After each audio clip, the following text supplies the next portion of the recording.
रसोई में जाओ, वहां खाने के लिए कुछ बना होगा तो किसी को कहो प्रबंध करे। हरिओम। जी जी सरकार।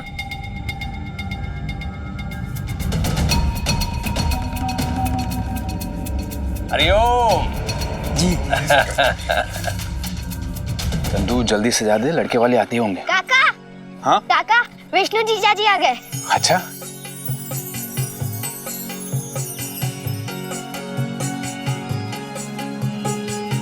सुस्वागतम। मुझसे बिना पूछे शादी तय कर दी, वो भी ऐसे घर में। आइए आइए, पधारिए। ये कैसी व्यवस्था की है? बैठिए।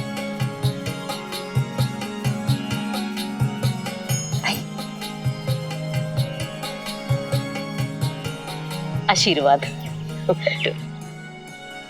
इनसे मिलिए, ये हमारे बड़े भाई साहब हैं और विष्णु के ताऊ जी। प्रणाम।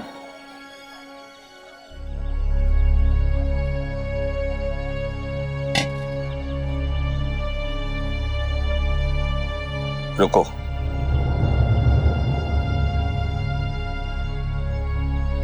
आप कन्या के पिता हैं ना? जी। तो बारातियों की आवभगत और बड़ों का सत्कार भला ऐसे करते हैं? मैं इस खानदान का सबसे बड़ा हूं। आपको अपने हाथों से स्वयं मेरे चरण धोने चाहिए।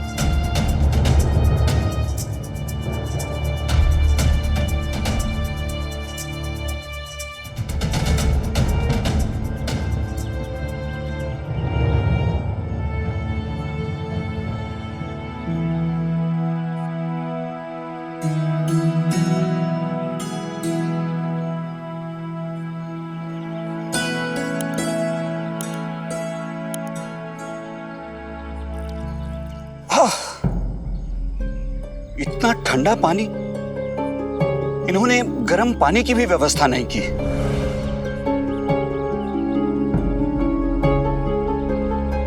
ऐसे मौसम में भला कोई ठंडे पानी से चरण धोता है क्या? हरी, गर्म पानी लेकर आओ। ताऊ जी ऐसा क्यों कर रहे हैं?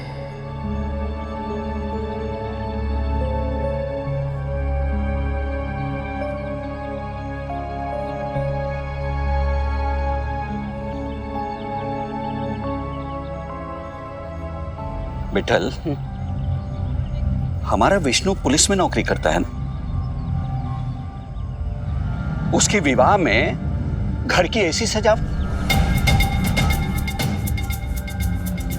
इससे लाख गुना अच्छी सजावट और धूमधाम तो अपने मुनीब जी के बेटे की शादी में थी।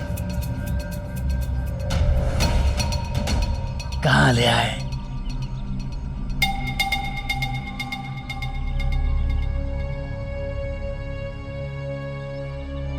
इनके व्यवहार के लिए मैं आपसे क्षमा मांगता हूँ महालसा फतेह जी। अरे नहीं नहीं,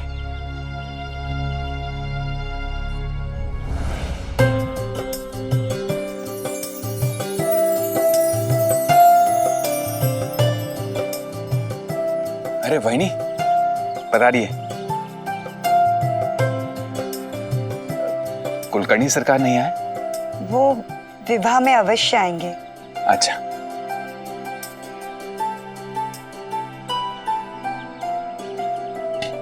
आइए। एक भूल हो जाए इनकी तरफ से तब बताऊंगा इन्हें। पता नहीं विठल को यहां शादी करवाने के लिए किसने कह दिया। ताऊ जी बहुत नाराज लग रहे हैं, लेकिन ऐसे व्यक्ति को बाईजा अक्का के हाथों की खीर खिलाकर ही प्रसन्न किया जा सकता है। विचार तो अच्छा है। मैंने भी बाईजा अक्का के हाथों की खीर खाई है। बाईजा अक्का, बाकी सारे व्यंजन तो आपकी देखरेख में बन जाएंगे, लेकिन खीर केवल आप अपने हाथों से ही बनाइएगा। हाँ,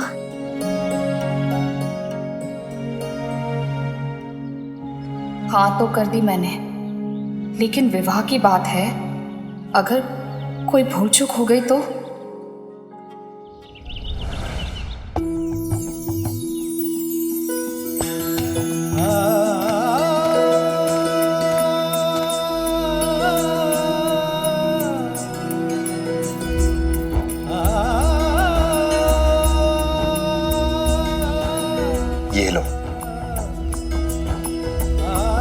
हमारे विवाह का तोहफा।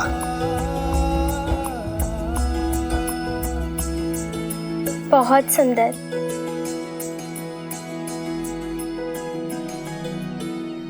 मेरे विवाह में तो आएंगे ना? विवाह में भला मेरा क्या काम? मैं ठहरा बैरागी, सांसारिक बंधन और रीत रिवाजों से मुक्त। साईं, ये विवाह आपके आशीर्वाद से संभव हुआ है। अगर आप ही नहीं आएंगे तो फिर? क्यों नहीं आएगा? ये जरूर आएगा साईं। विवाह के लिए खीर मैं बनाने वाली हूँ।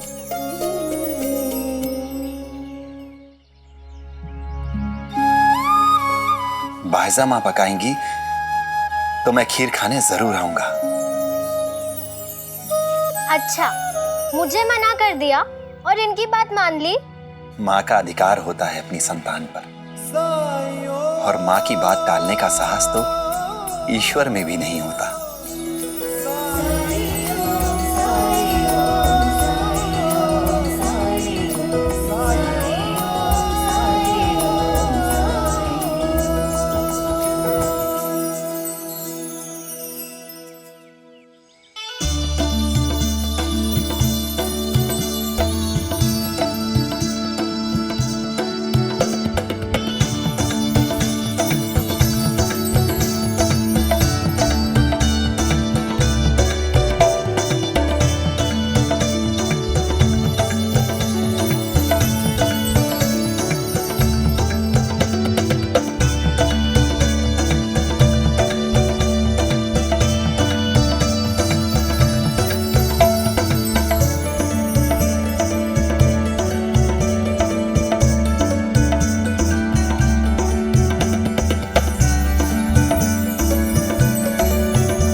झिपरी, कल मिठाई दे दूंगी, बस्ती में बांट देना।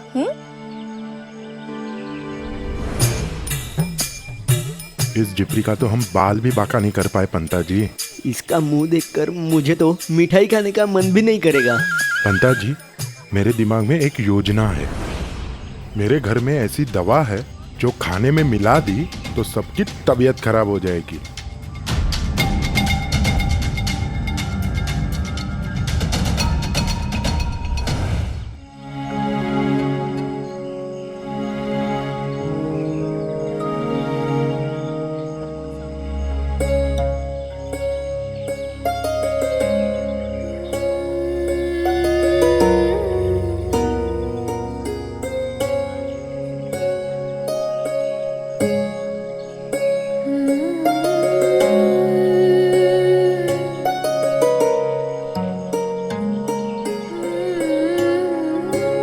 केशव की याद आ रही है ना?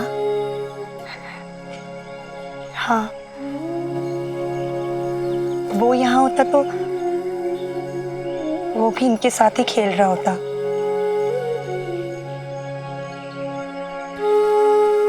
आपकी पीड़ा समझ सकती हूँ मैं, लेकिन जब कभी आपका मन उदास हो, आपको उसकी याद आए तो आप हमारे घर आ जाइए। तात्या भी तो आपके बेटे जैसा ही है।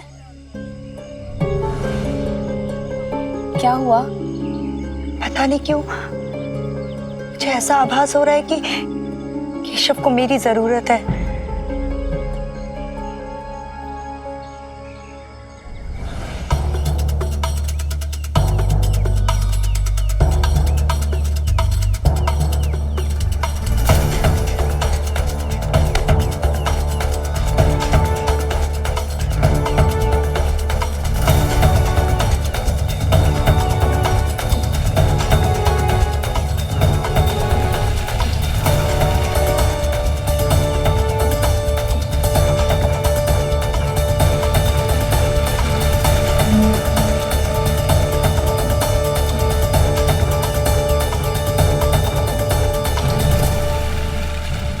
ये पंडित यहाँ पढ़ने आया है ना?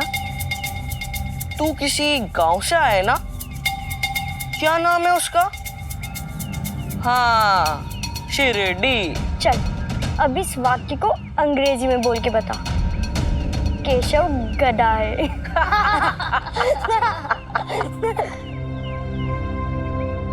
तुम सब के सब बहुत बुरे हो। हाँ वो तो है।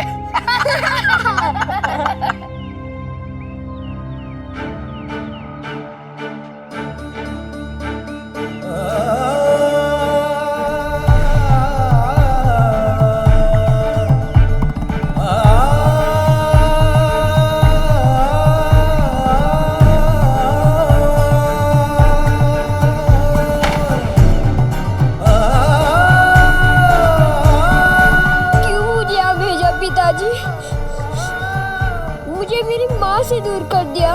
मुझे इस विद्यालय से नफरत है और आप भी बहुत बुरे हैं, बिल्कुल इन्हीं की तरह।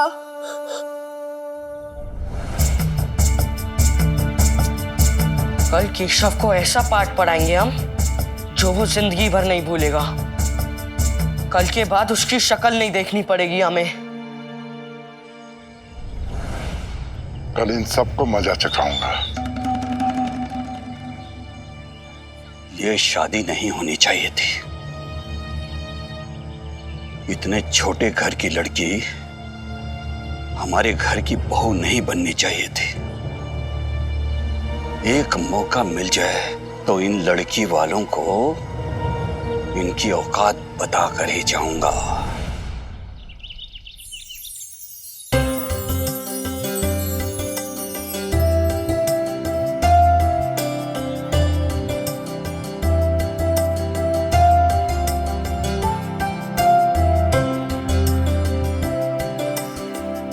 खुश रहो।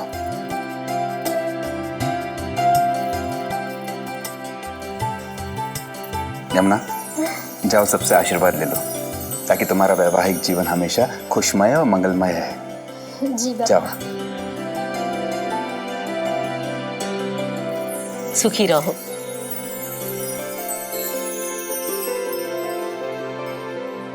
आई, ये अप्पा जी कहाँ रह गए? वो अपनी आत्या सुहासिनी को लेने गया है। अचानक? सब कुशल मंगल तो है? आप तो जानते ही हैं सब। अब ऐसे मौके पे बात करना अच्छा नहीं लगता।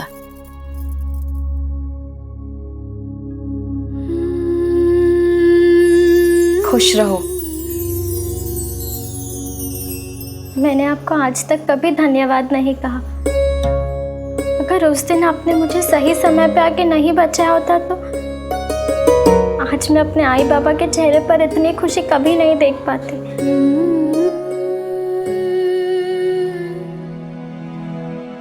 मैंने जो कहा याद है ना तुम्हें? हमेशा विश्वास रखना साईं पर। साईं कृपा से कुछ भी असंभव नहीं है, सब संभव है।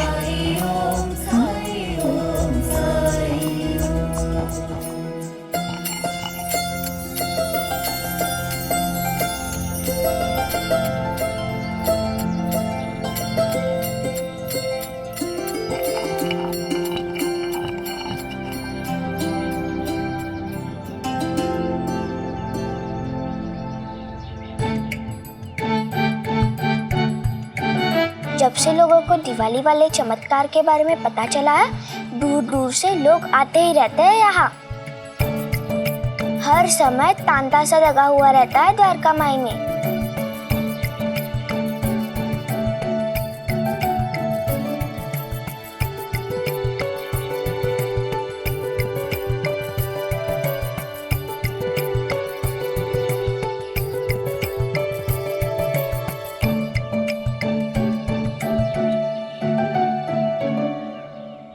साई, एक बात पूछनी है।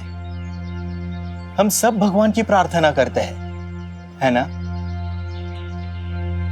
पर भगवान किसकी सुनता है? भगवान को कौन प्रिय है? भगवान को तो सब बराबर प्रिय होते हैं। साई, मुझे लगता है कुछ लोग हैं जिसे भगवान ज्यादा प्यार करते हैं। ऐसा क्यों लगता है तुम्हें? क्योंकि भगवान किसी को बहुत कुछ देते हैं या किसी को कुछ भी नहीं।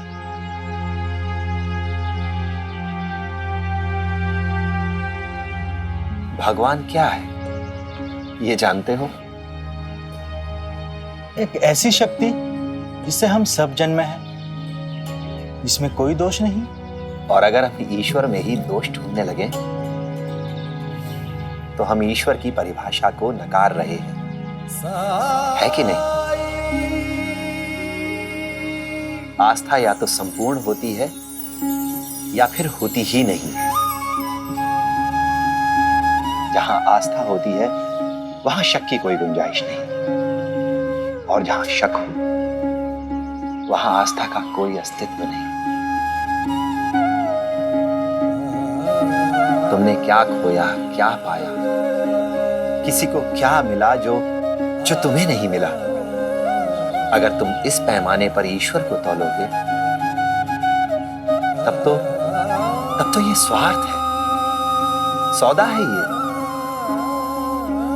इससे तो अच्छा है कि तुम ईश्वर को मानो ही नहीं। लेकिन अगर ईश्वर को मानते हो तो फिर इस इच्छा के साथ मानो कि तुम उससे प्रेम करते हो, दिन चाहे अच्छे हो या फिर बुरे। ईश्वर के लिए तुम्हारा प्रेम, ईश्वर के प्रति तुम्हारा विश्वास, तुम्हारी श्रद्धा वो कभी कम ना हो। और आस्था की इसी संपूर्णता को प्राप्त करना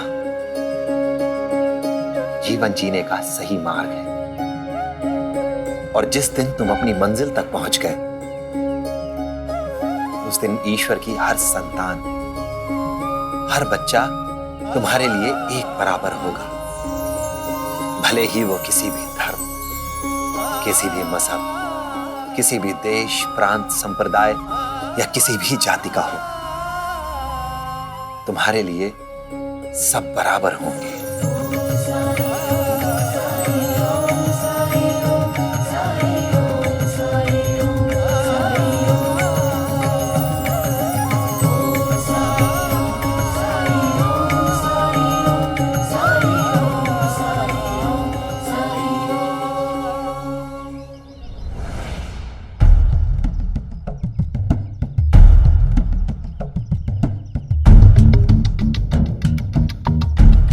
ये देर तक सोता रहता है। अच्छा है, सोने दो। इसके जगने तक हम अपना काम कर जाएंगे।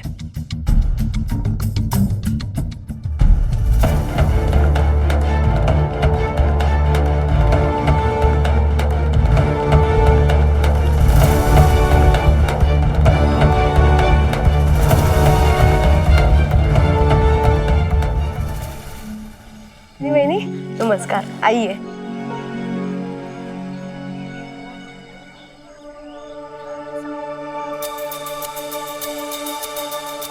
अंता जी, अगर यहीं खड़े रहे तो क्या होगा जानते हो? पैर दुखने लगेंगे। मूर्ख, अगर यहीं खड़े रहे तो झिपरी की बस्ती में कैसे जा पाएंगे हम? कल से हम यहाँ बेकार के काम में उलझे पड़े। मालसापति जी, बोलो। झिपरी के बस्ती में जो लड्डू भिजवाने थे वो तैयार है।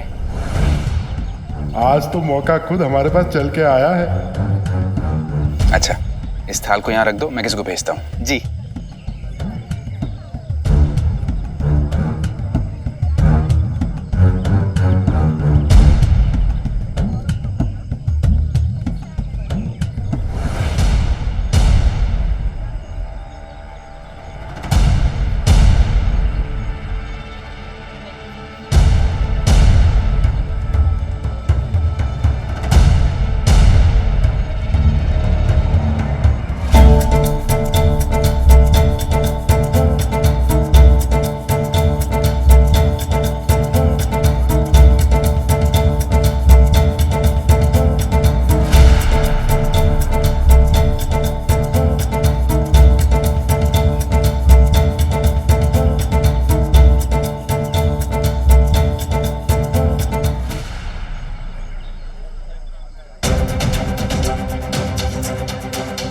हो गया अपना काम। उस साई के चमत्कार से झिपरी की बस्ती वालों ने दिवाली क्या मना ली, पैर ही नहीं पड़ रहे उनके जमीन पर। अब अकल आएगी उनके ठिकाने पे।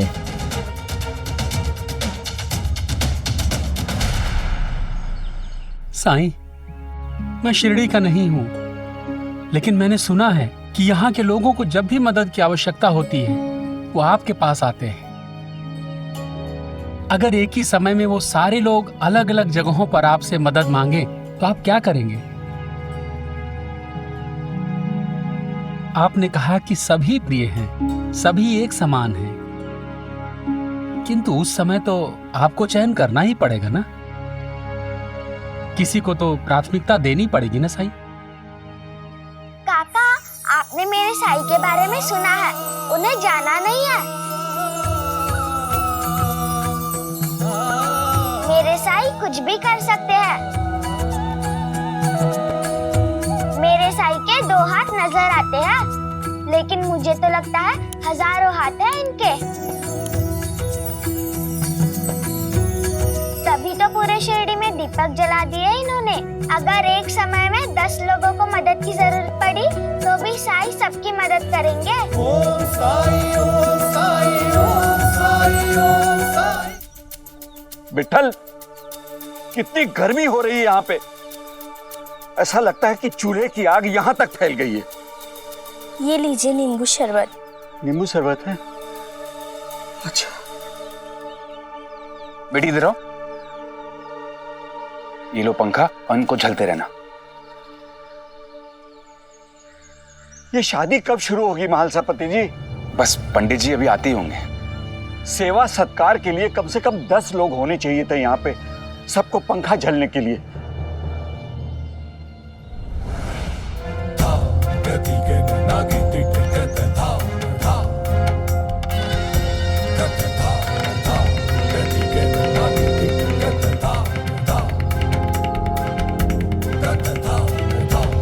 हरिओम। सरकार पधारी, आई।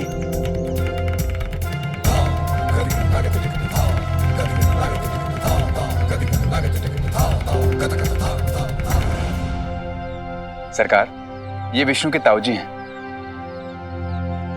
परिवार के सबसे वरिष्ठ सदस्य यही हैं।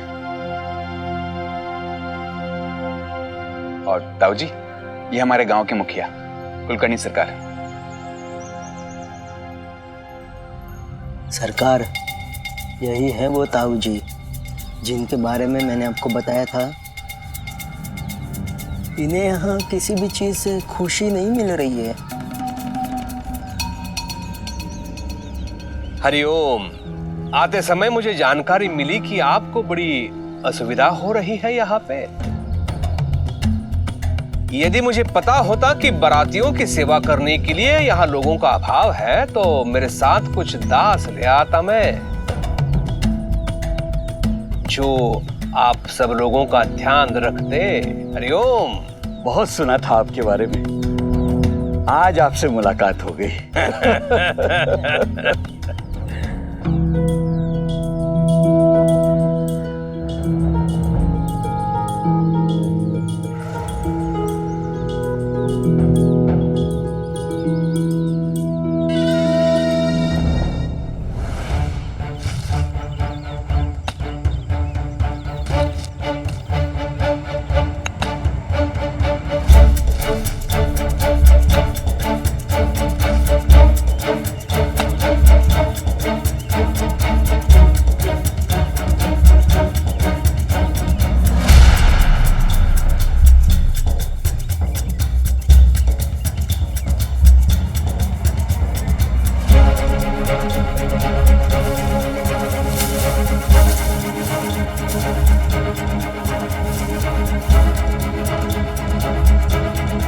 पता चलेगा।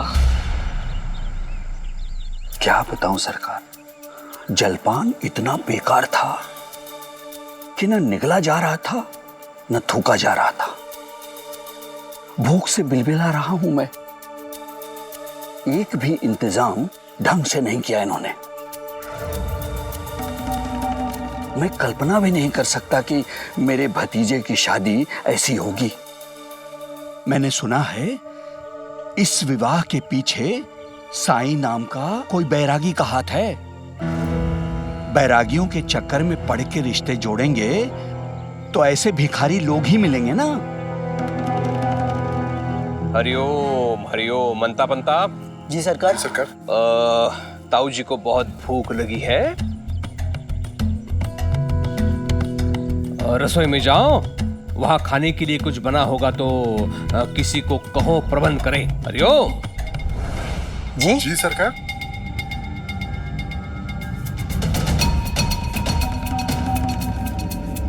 हरिओम। जी।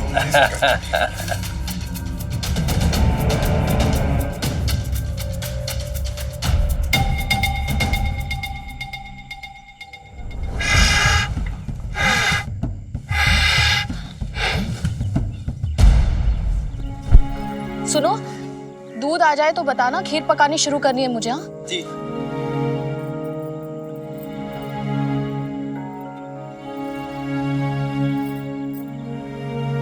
सभी को आपके हाथों की बनाई हुई खीर की प्रतीक्षा है भाईजान का।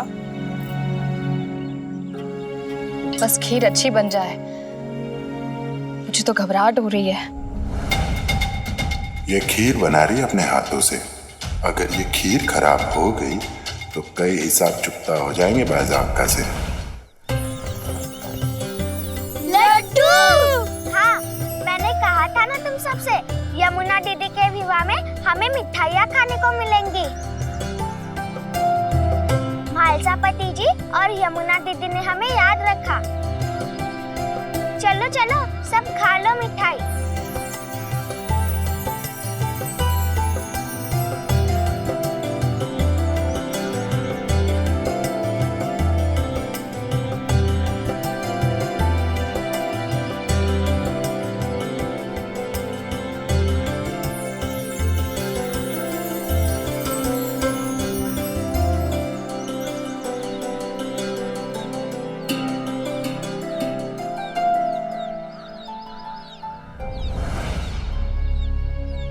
अंता जी, आज एक साथ दो दो खुशियां मनाने का अवसर मिलेगा हमें।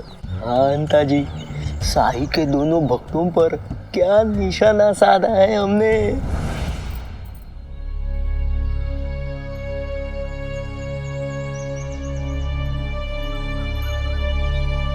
वहीनी, क्या हुआ, क्या सोच रही हैं आप? पता नहीं क्यों केशव को लेकर कल से बहुत चिंता हो रही है मुझे भाईजान का।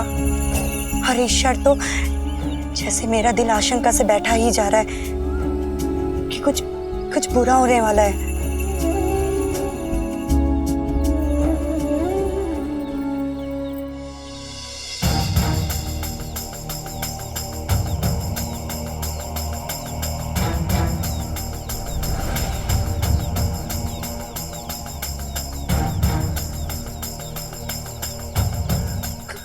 क्या चाहिए?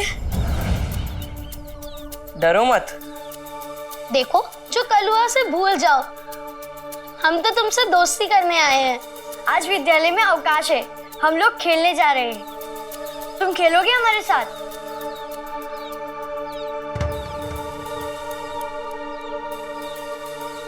ठीक है, तो चलो फिर।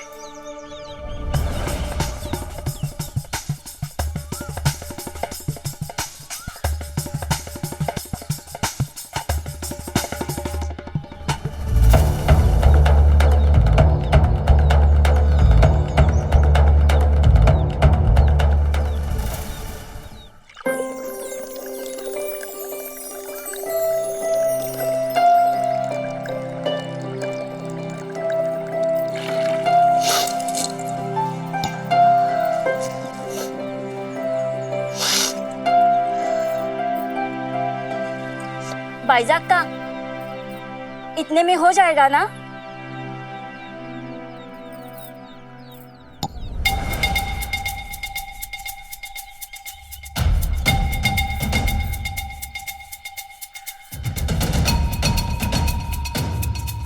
मुझे लगता है कम पड़ जाएंगी, थोड़ी सी और ले लीजिए।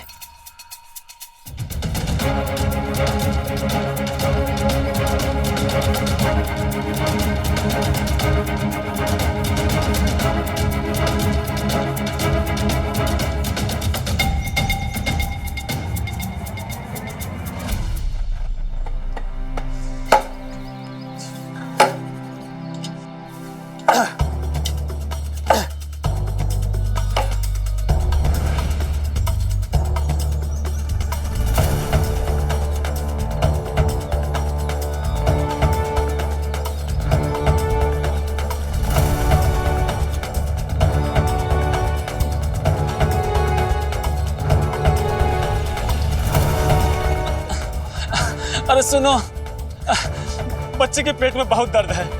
यही हाल रहा वो जीवित नहीं बचेगी। केशव केशव उधर नहीं, इधर इधर। केशव इधर, केशव केशव इधर, केशव उधर नहीं, इधर पकड़ो हमें। केशव, अरे इधर इधर। केशव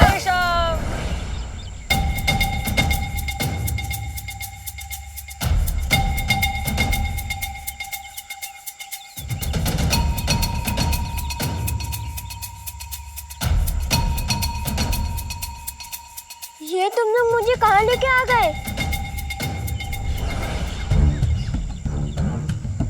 जंगल। लुका छुपी खेलने के लिए तो बहुत सारे पेड़ पौधे चाहिए ना, तभी तो आनंद आएगा खेलने में। हाँ, और नहीं तो क्या।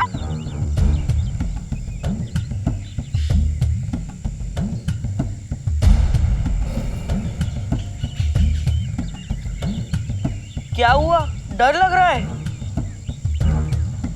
नहीं तो चलो फिर खेलते हैं। चलो चलो, ढूंढो हमें।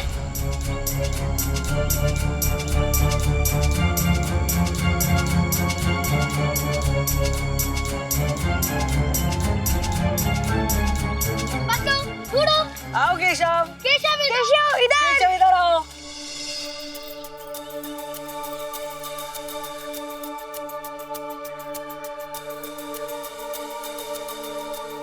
भाईजा का खीर बन गई क्या? हाँ हाँ, बस बनी रही है।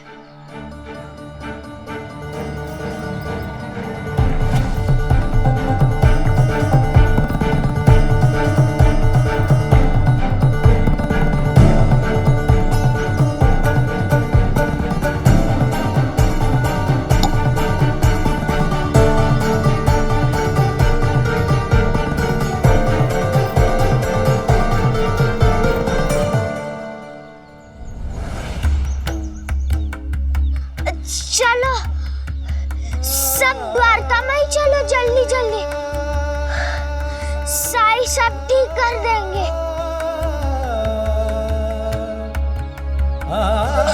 आ जाओ बच्चे लेके, आ जाओ। चलो बेटा।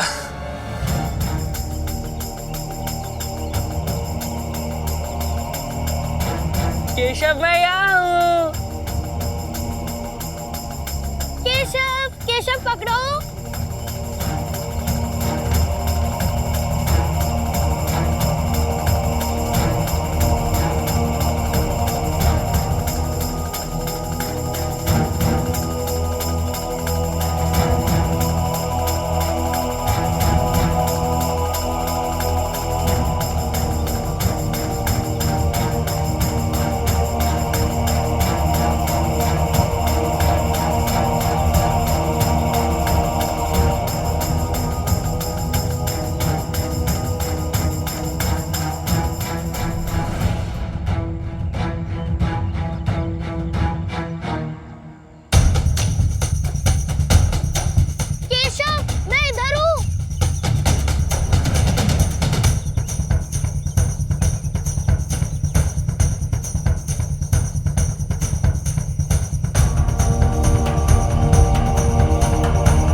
बाइजा का, हाँ?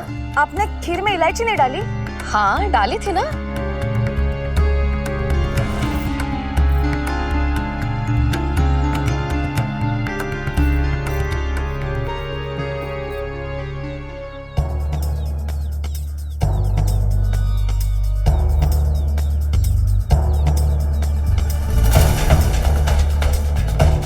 खीर में हींग डाल दी मैंने।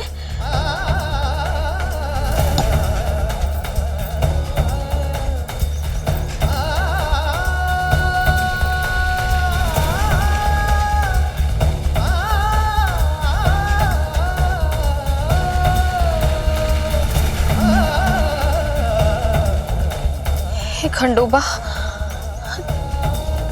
इतनी बड़ी गलती कैसे हो गई मुझसे?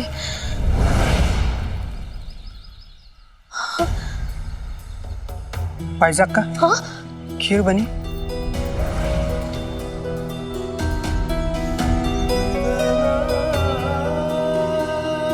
बेटी की शादी में अनर्थ हो गया मुझसे।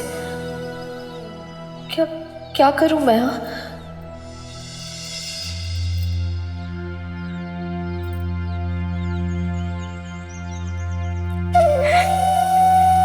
साईं, मेरे केशव की रक्षा कीजिए।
सभी लोग बहुत तकलीफ में हैं।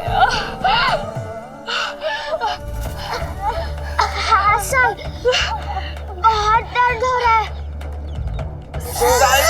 मुझे भी बहुत दर्द हो रहा है।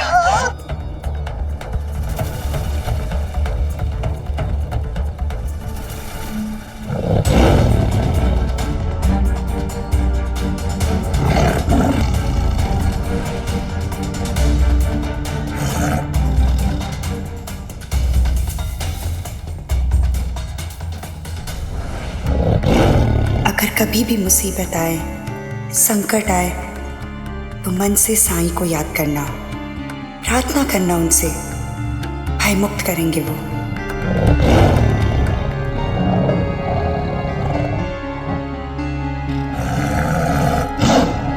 साईं मेरी रक्षा कीजिए, साईं मेरी रक्षा कीजिए।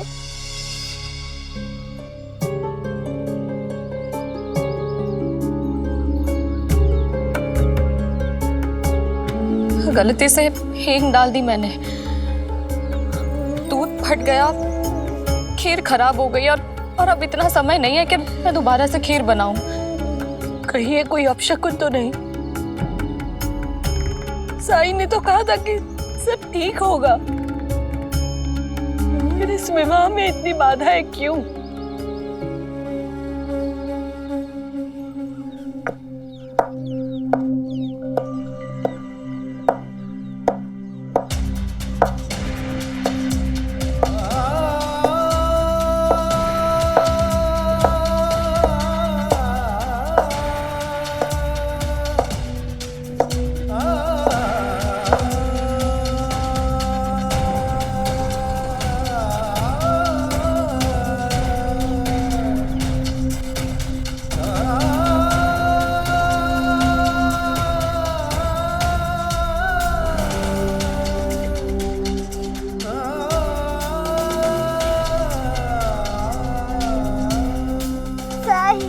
बहुत दर्द हो रहा है।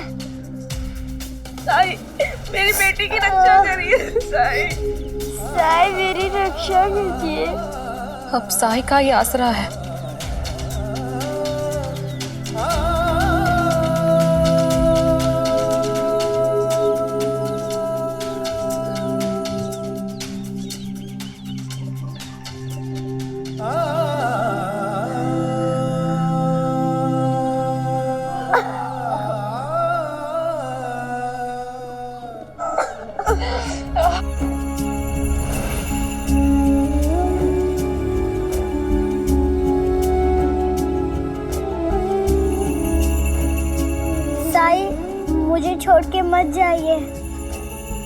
साईं, मदद करो मेरी।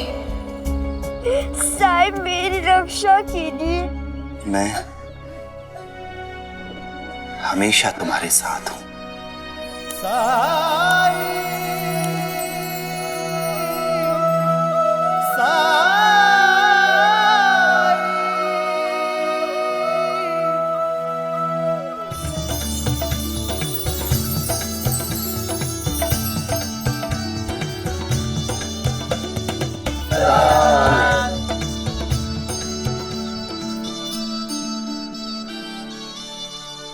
अब तो विवाह भी शुरू हो गया है। बाज़मा, इतनी उदासी अच्छी नहीं लगती आप पर। साईं, यमुना को बेटी माना है मैंने। उसके विवाह के लिए बनाई खीर खराब कर दी मैंने। जानते हो, हर माँ चाहती है कि उसकी बेटी के विवाह से कोई भी असंतुष्ट होकर, नाराज होकर ना जाए, लेकिन अब तो वही होने वाला है। लेकिन बाज़मा, आपसे किसने कहा कि खीर खराब हो गई है?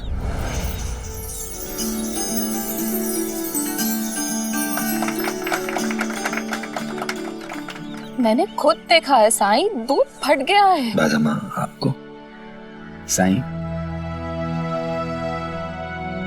आप भी बारातियों के साथ भोजन कर लीजिए। इन्हें बहुत दूर जाना है, इसलिए इन्हें पहले खाना परोस रहा हूँ। महात्सापति जी, बेटी का ब्याह है, पहले कैसे खा सकता हूँ? मैं खीर परोसूंगा। जैसे आपकी इच्छा।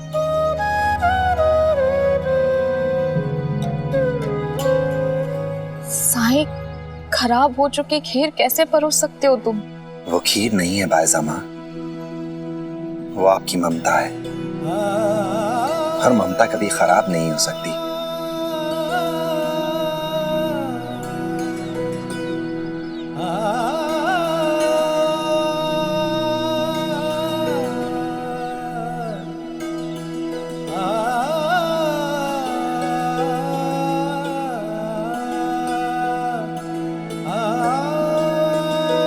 साईं, लेकिन वो हींग।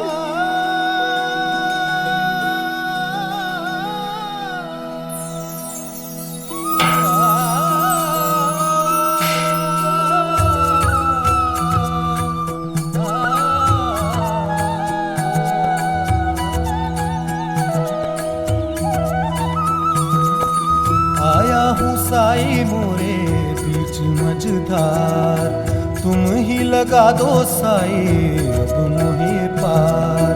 थाम ले हाथ में साई मोरी पतवार, मोरे साई मोरे दाता तुम ही हो मोरे तारणहार। परम ज्ञान का भर दे अंजन, अलख निरंजन। मुझे भी खीर परोसो, शायद खीर तो स्वादिष्ट होगी। ज्योति शुभंकर साई राम। ओम साई ओम साई ओम साई ओम साई ओम साई ओम साई ओम। क्या खीर! अपने जीवन काल में इतनी स्वादिष्ट खीर पहले मैंने कभी नहीं खाई। और दीजिए खीर, लाइए।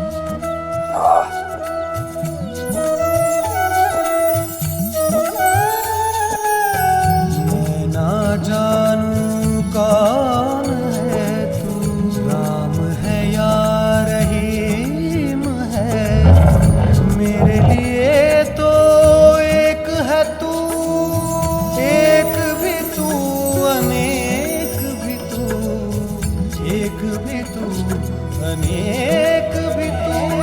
जन्मों के पर्वत लांघ के आया तेरे घर में साई रे, कृपा दृष्टि से मिट जाएंगे फेरे लख 84 रे। भव सागर तर दे, घन दुख के हर दे, तुम कृपा सिंधु दे अमृत बिंदु। अलख उजियारे दीनों के सहारे, ओ परम ज्ञान का भर दे अंजन, अलख निरंजन साई राम। अज्ञान तिमिर से घिरा भंग, ज्योति शुभंकर साई राम। ओम साई ओम साई।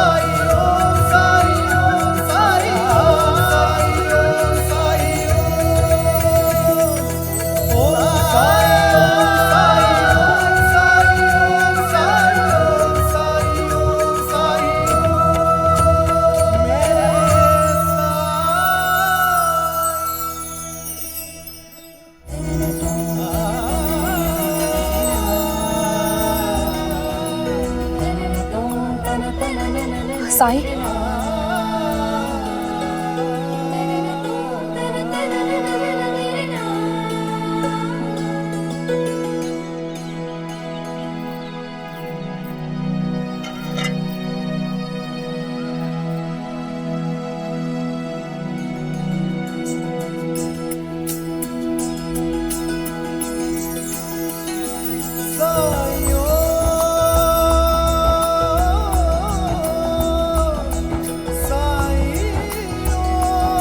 जैसे अपने आशीर्वाद से इस खीर से खटास निकाल दी है तुमने, वैसे ही हम सबके जीवन से खटास निकालकर उसमें मिठास भर देते हो तुम, खुशियां भर देते हो।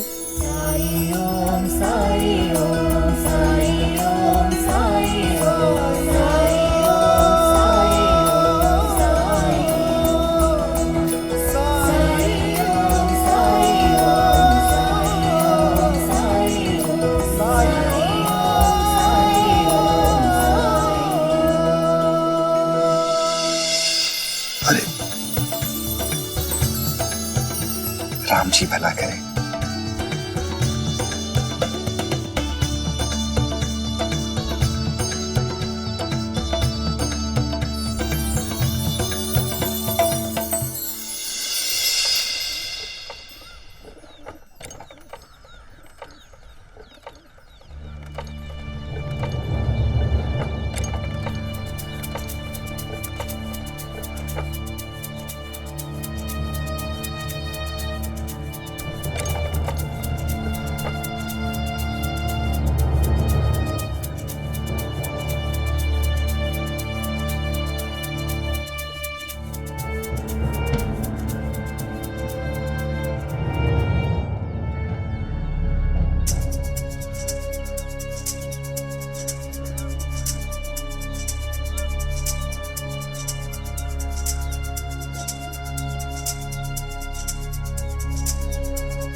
बैरागियों के आने जाने का समय तो तय होता नहीं,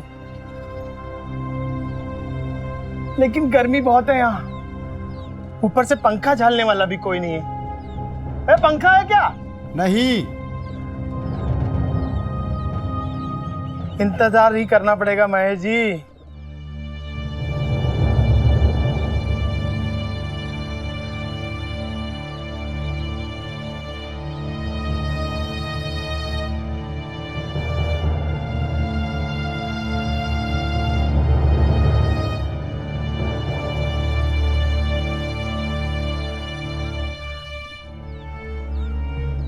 पता नहीं कहां से चले आते हैं लोग यहाँ। इन छोटे लोगों की परेशानियां कभी खत्म होती ही नहीं है। साईं इसी सब में उलझे रहेंगे तो हम बड़े लोगों की मदद कब करेंगे?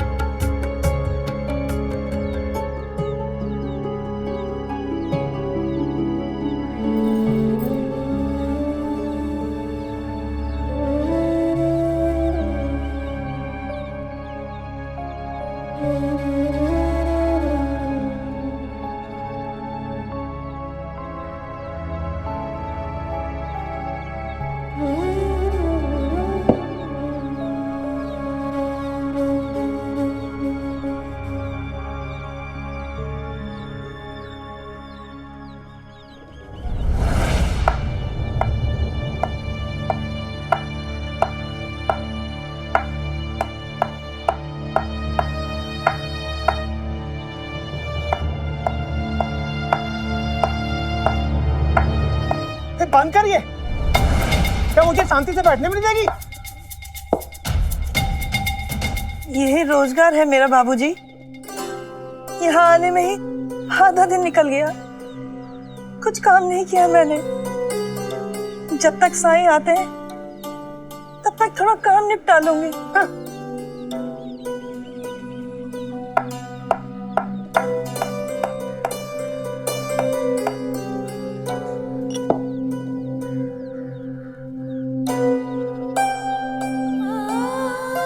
चुप हो जा बेटा, अब तो साईं के दर पे आ गया है, यहाँ से सब अच्छा ही अच्छा होगा।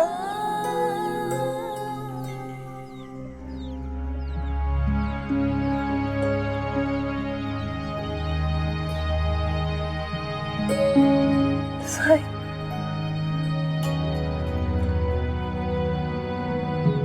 ये साईं है? मेरा नाम सक्कावा है। अब आप ही मेरी आखिरी उम्मीद है। बड़ी दूर से इसी उम्मीद में लेकर आई हूँ इससे यहाँ। अब आप ही मेरे बेटे की जिंदगी बचा सकते हैं सही।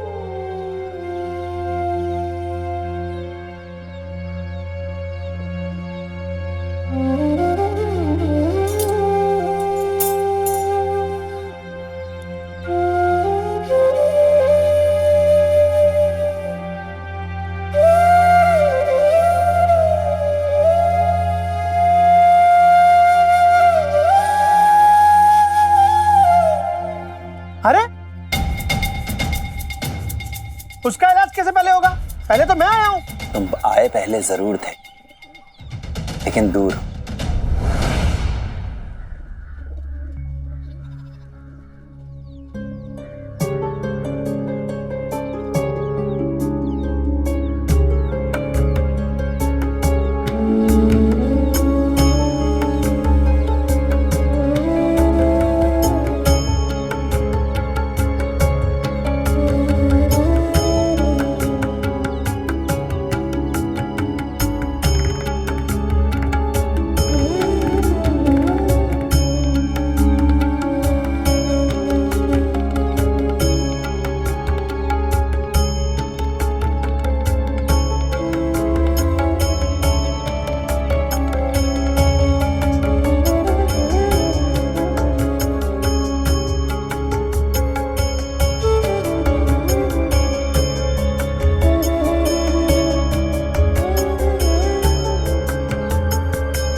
इसका रोग तो बहुत बढ़ गया है।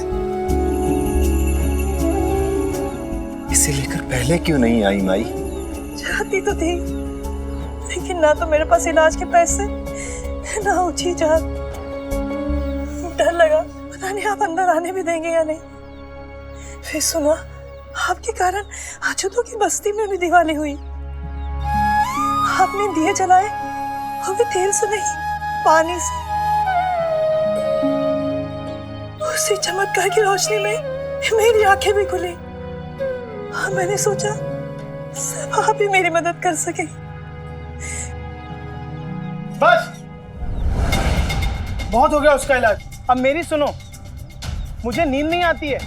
इतनी रातों से सोया नहीं हूँ, जिसकी गिनती भी संभव नहीं है। आसपास के गांव के हकीम, वैद्य, ज्योतिषी सबको दिखा लिया मैंने। तुम्हारे इलाज के बारे में काशीराम से सुना था, इसलिए आया हूँ। कर पाओगे इलाज मेरा? ये तो साफ बोल दो, मैं घर चला जाता हूँ। वैसे भी बहुत गर्मी है यहाँ।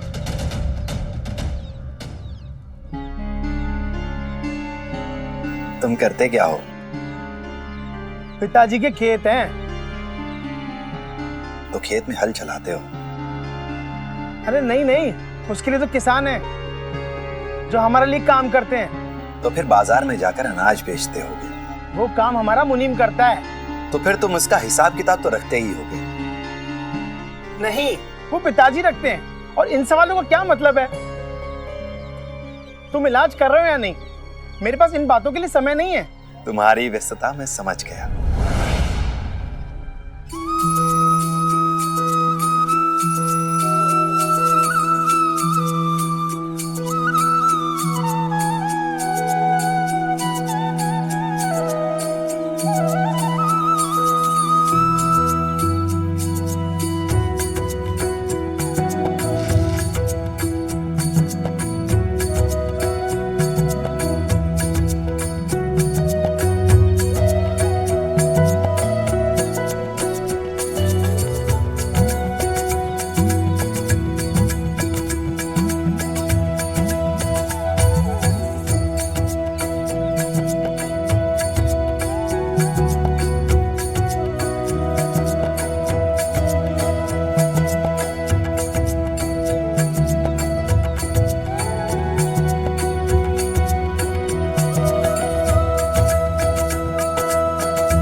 ओम साई ओम साई ओम साई ओम साई ओम साई ओम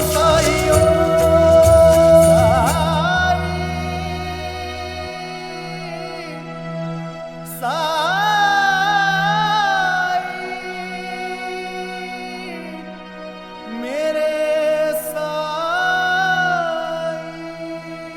इस मिट्टी का लेप अपने बच्चे के शरीर पर लगाना, सिर को छोड़कर।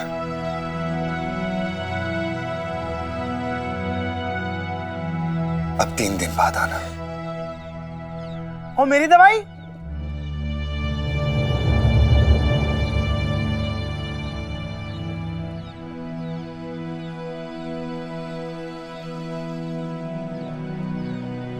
तुम्हारे लिए भी मिट्टी ही तुम्हारा इलाज है। तुम्हें भी अपने शरीर को मिट्टी से ढककर रखना होगा। मिट्टी से? पर 2 अलग अलग बीमारियों का इलाज एक ही मिट्टी से कैसे संभव है? दवाई चाहिए या नहीं, ये बताओ।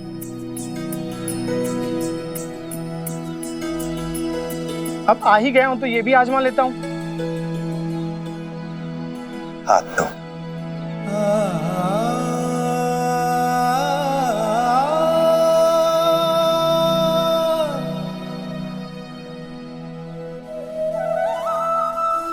तुमने तो कहा था इस मिट्टी का लेप लगाना है और इतनी सी मिट्टी दे रहे हो मुझे।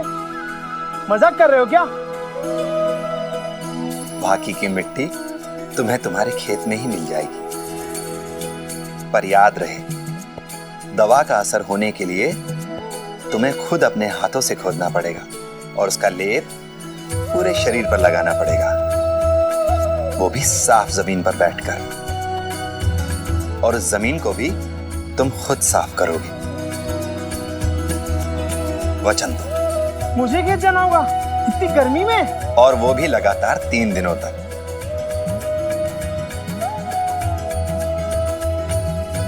3 दिन तक? ठीक है, ये भी आजमा कर देख लेता हूं। और मेरी बात सुन लो, मेरा समय बर्बाद जाए मुझे अच्छा नहीं लगता।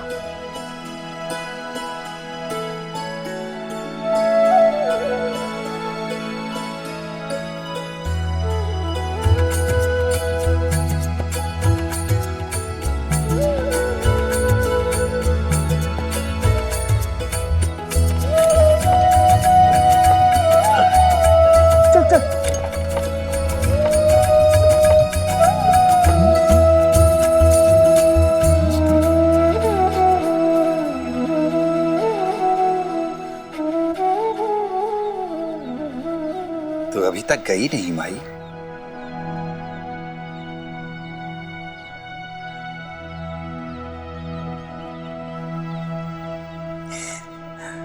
मेरे पास इलाज के पैसे नहीं थे, लेकिन आपने मुझे दवाई दी। बदले में मुझे कुछ तो देना चाहिए ना।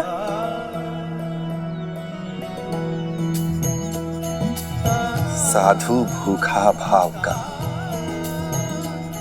धन का भूखा नाई। धन का भूखा जो फिरे, सो तो साधु नाई।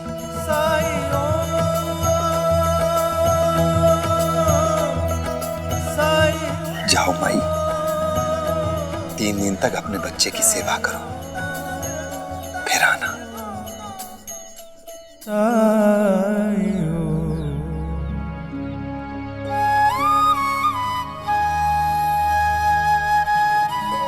हम तो सिर्फ प्रार्थना कर सकते हैं माई,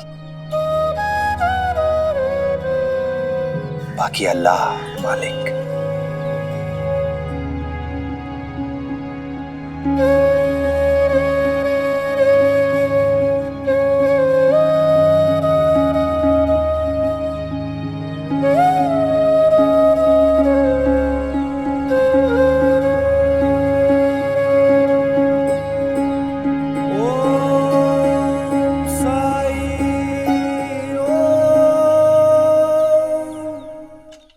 अच्छा किया अपनी आत्या को लेने आए हो, लेकिन समझाना उन्हें इस बार श्राद्ध कर दे।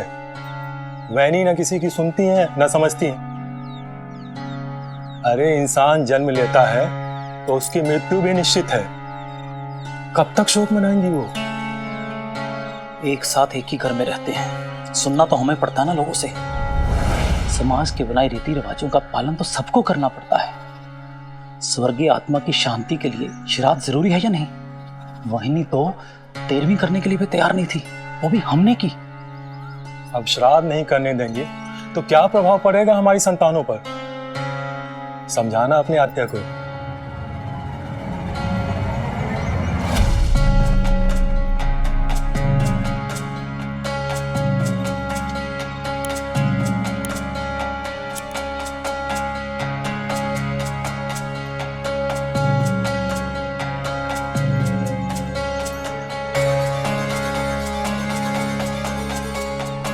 अगर वो श्राद्ध नहीं करने देंगे तो क्या प्रभाव पड़ेगा हमारी संतानों पर? समझाना अपने आत्या को।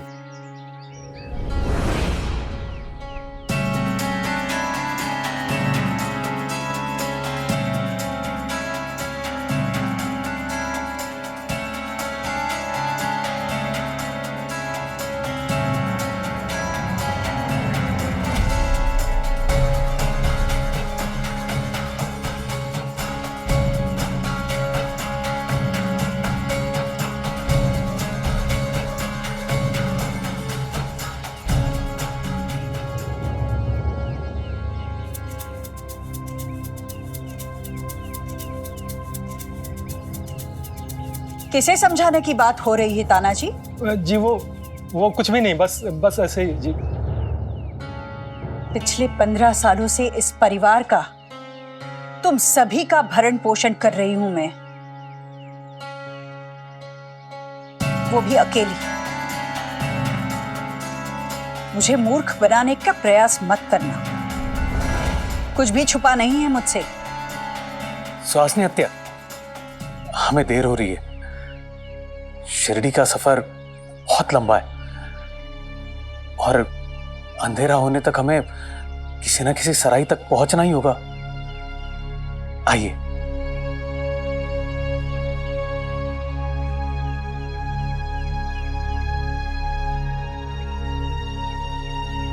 प्रणाम।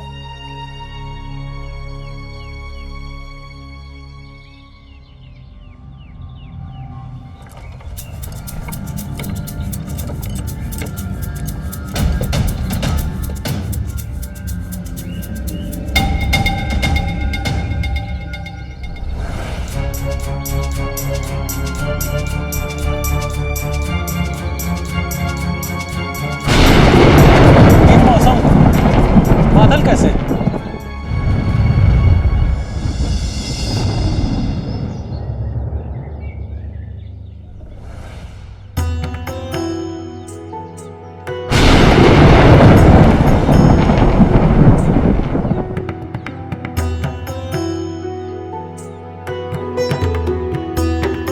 गरजने से कुछ नहीं होगा। तू तो सर्वव्यापी है, अंतर्यामी है तू। क्या तू नहीं जानता उस दुखियारी वृद्धा को जिसके पति को काल ने छीन लिया है? और जीने के लिए क्या चाहिए उसे? उसकी संतान का सहारा। और वो सहारा भी ना होने पर इस दुख का बोझ अकेले कैसे उठाए वो?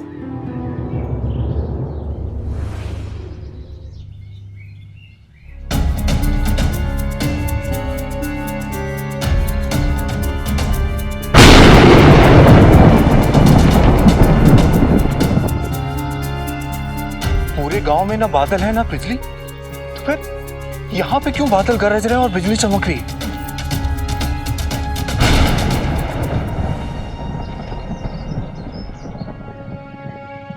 उस दुखियारी के दुख को थोड़ा भी कम कर सकूं मैं,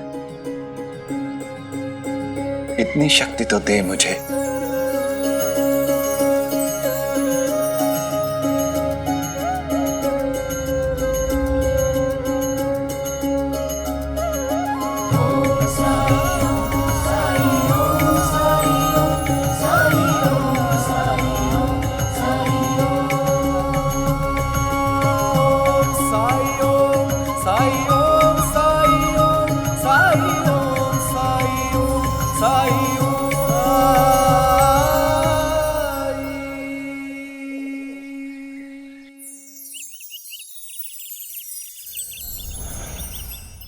आपकी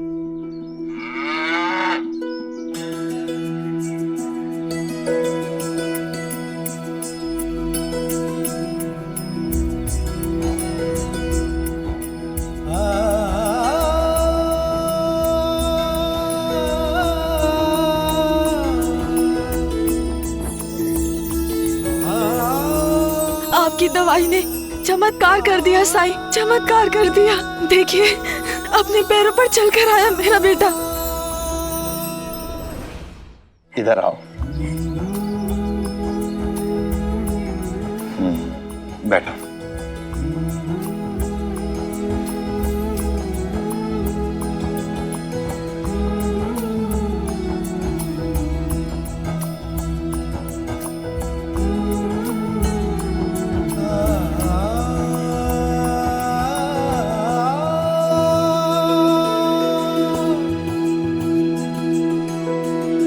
पहले से तो बेहतर लग रहा है। तुम्हें कैसा लग रहा है? अच्छा।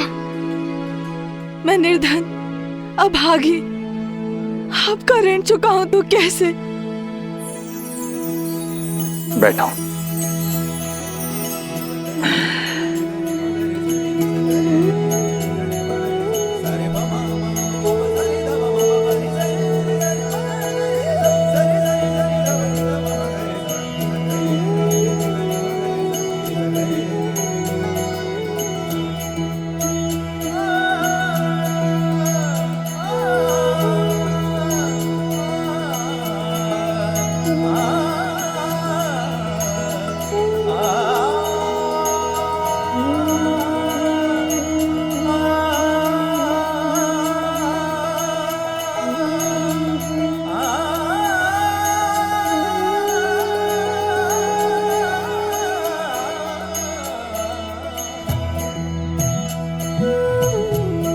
अल्लाह मालिक।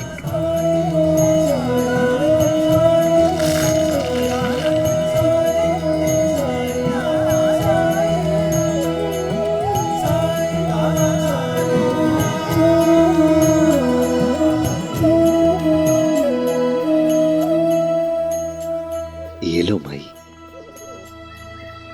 इसे 1 सप्ताह तक दिन में 2 बार पानी के साथ देना। और ये लो मिट्टी, इसके पूरे शरीर पर लगाती रहना। राम जी ने चाहा तो बिल्कुल ठीक हो जाएगा।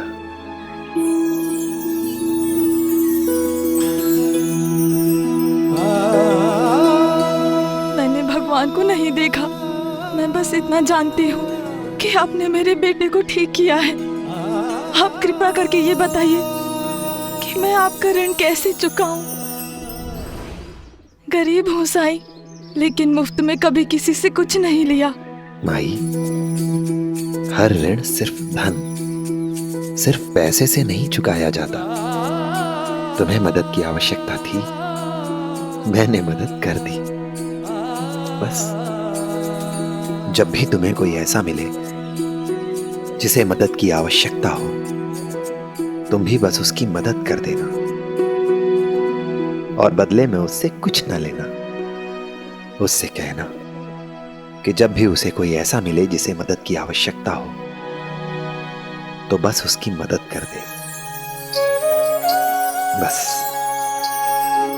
बस ऐसे ही एक एक करके लोग जुड़ते जाएंगे और एक ऐसा समाज, एक ऐसी दुनिया बनेगी जहां कोई भी खुद को अकेला नहीं पाएगा। ऐसा समाज, ऐसी दुनिया बनाने में मेरी मदद करो। बस मुझे और कुछ नहीं चाहिए। साईं, मुझे आपका कर्ज चुकाना है। अब आप ही बताइए, मैं क्या करूं, कैसे करूं, किसकी मदद करूं? वक्त आने पर सब पता चल जाएगा। हमें बस सिर्फ सही समय का इंतजार करना है। बहुत दूर से आई हो माई, बच्चे को भूख लगी होगी। भूख लगी है? तुम्हारे जाने से पहले कुछ खाने का प्रबंध करता हूँ। साई ओम, साई ओम, साई ओम, साई ओम।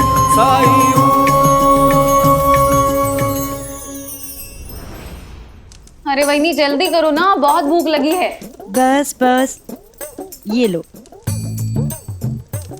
शारदा, ये लो।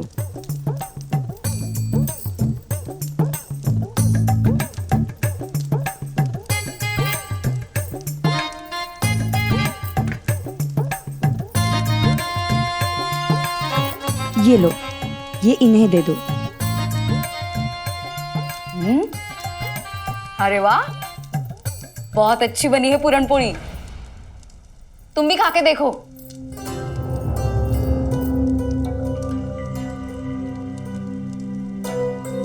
क्या हुआ?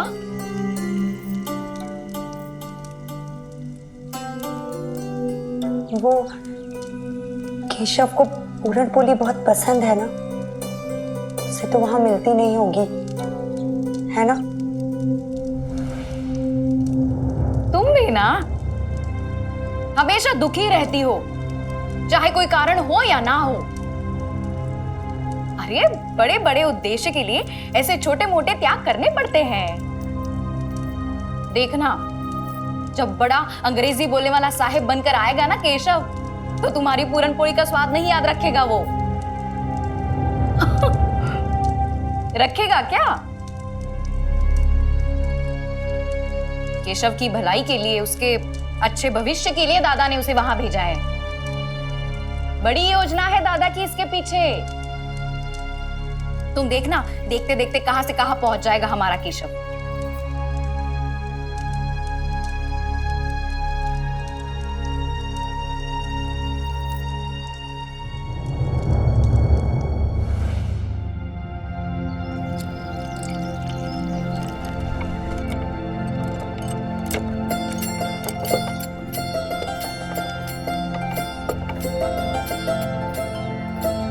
बोरी लेके आना अंदर। हाँ,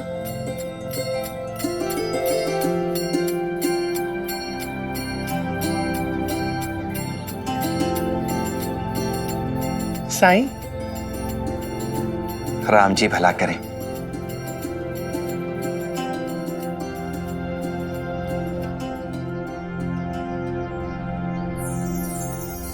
ये क्या लिया है? गेहूं है साईं, पिताजी ने भेजा है आपके लिए।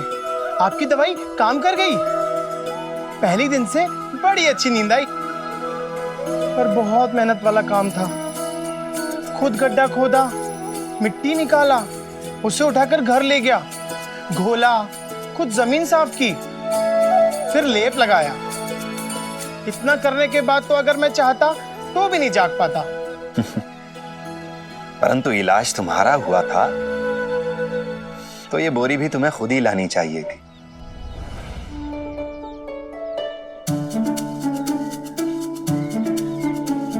घर से उठाकर इतनी दूर तक कैसे ला पाता? इसके लिए मेरे पास नौकर है। श्रम से ही सब कुछ होत है, बिन श्रम मिले कुछ नाही। सीधी उंगली घी जमो, कबसू निकसत नाही। जैसे जमे हुए घी को सीधी उंगली से निकालना असंभव होता है, इसी तरह बिना मेहनत किए लक्ष्य प्राप्त करना संभव नहीं होता। उपचार जारी रखना। ठीक है, पर अब इसे कहां रखूं? मैं क्या करूंगा ये गेहूं लेकर? मेरे लिए इसकी कोई उपयोगिता नहीं है। साईं,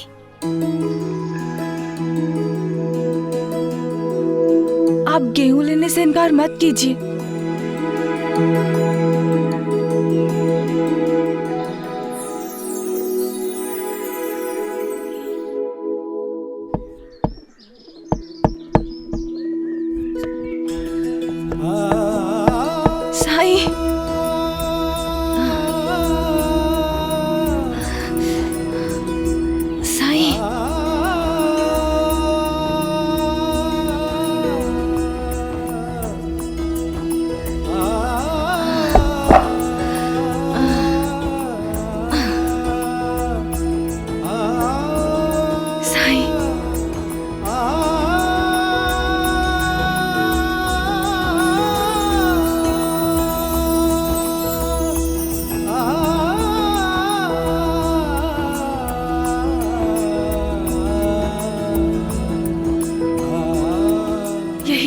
मैं घर गई थी साईं, एक यही काम तो आता है, पत्थर को कूटकर रसोई के उपकरण बनाना। अब आप इस हाथ चक्की से द्वारका माई में ही गेहूं पीस सकते हैं।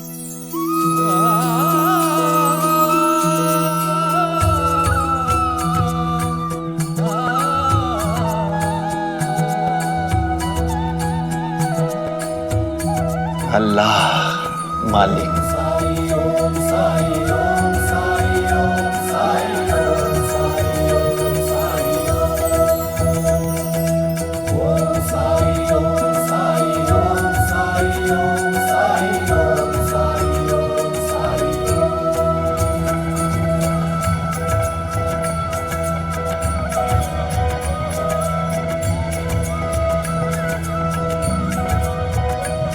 भवसागर तर दे, घन दुख के हर दे, तुम कृपा सिंधु दे अमृत बिंदु, अलख उजियारे दीनों के सहारे।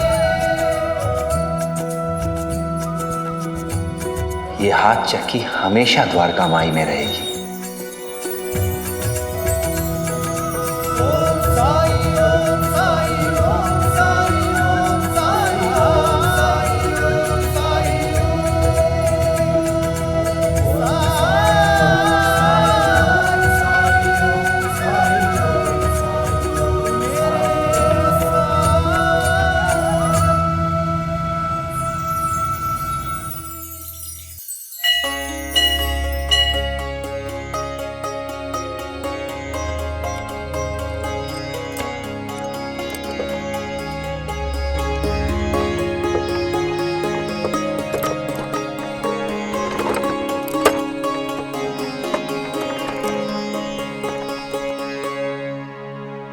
आत्या, हम बहुत सही समय पर शिरडी में प्रवेश कर रहे हैं। देखिए ना, खंडोबाजी के मंदिर में मालसापति जी आरती कर रहे हैं।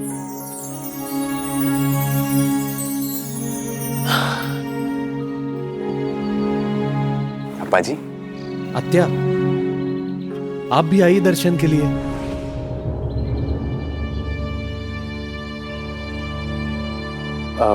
हम पहले घर ही चलते हैं।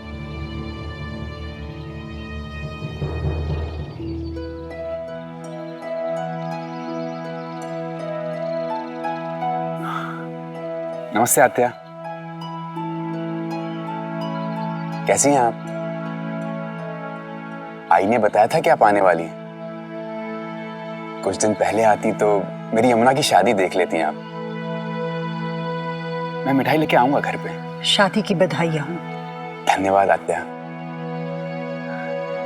अप्पा जी, आरती लीजिए।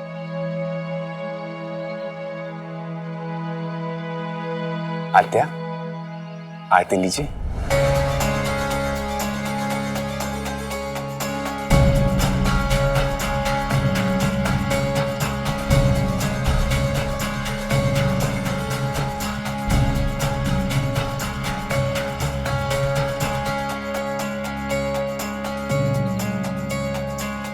घर चलो, देर हो रही है।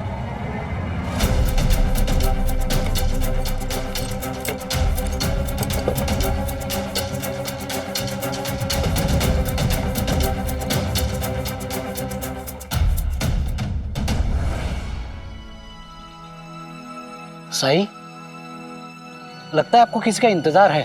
हाँ, उसका ही इंतजार है जिसे जिसे मेरा इंतजार है। तब तो आ ही जाएगा आपके पास। हाँ, आएगा तो जरूर, लेकिन अभी तो उसे ही पता नहीं है कि उसे आना है। रुकिए साईं, मैं आपके लिए कुछ लेकर आता हूँ।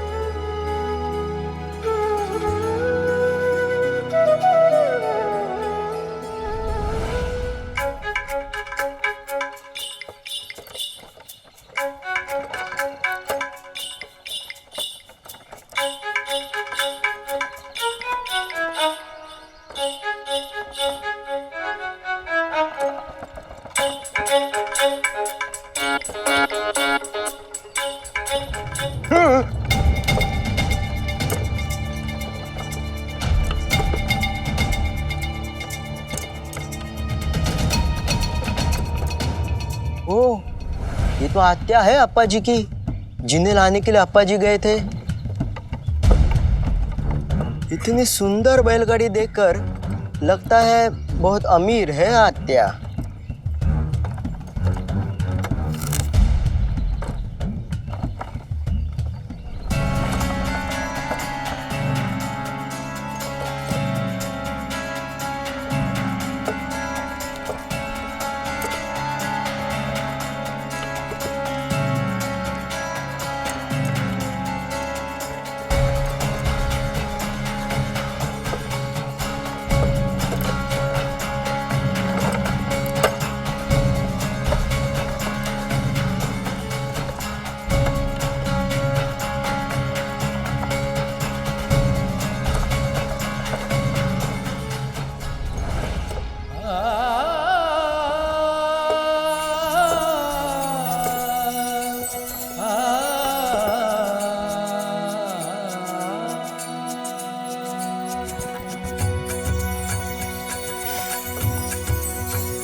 तात्या, गलती से भी इस बिस्तर पर मत बैठना।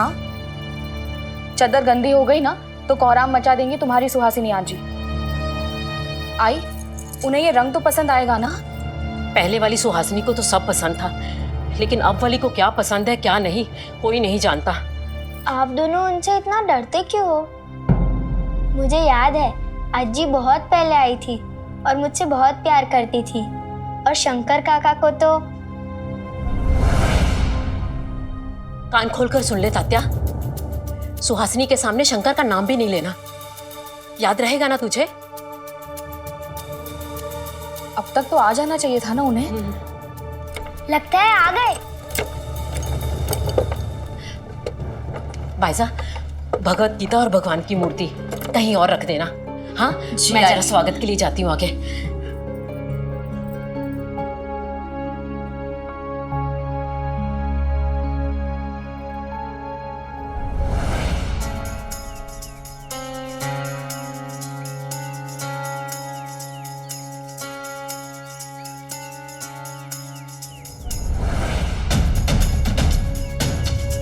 आजी, आप मेरे लिए मिठाई लाई है ना? मुझे आपके हाथ के बने मोदक का स्वाद याद है। तुम विद्यालय जाते होगे ना? पढ़ाई नहीं करनी? हाँ, जाओ पढ़ाई करो।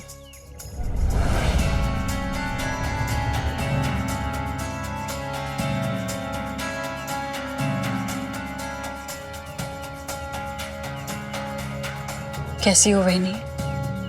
मैं ठीक हूँ, आप कैसी हैं?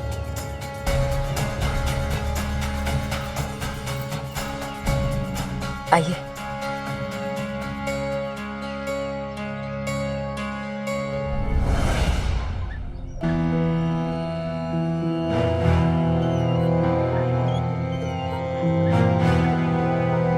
कुछ बताना था। गांव में सुबह सुबह एक अमीर औरत आई है अप्पा पाटिल के साथ में। लगता है ये वही आत्या है जिसकी सैकड़ों एकड़ जमीन है। वही आत्या ना जिसका बेटा। वही होगी। बेचारी, उसके लड़के की आयु 17 साल रही होगी। हरिओम।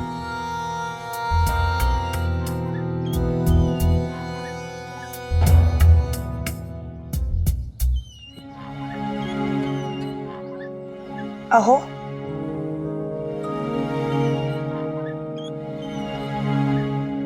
रखो।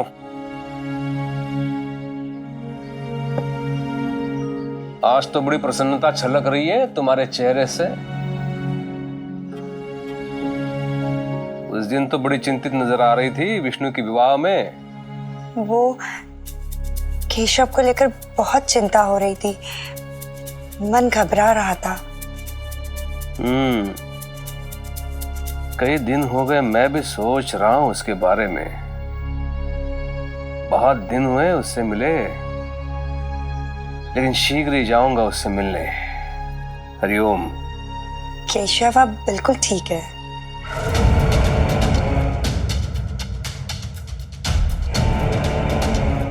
तुम्हें कैसे पता? मेरा मन कह रहा है।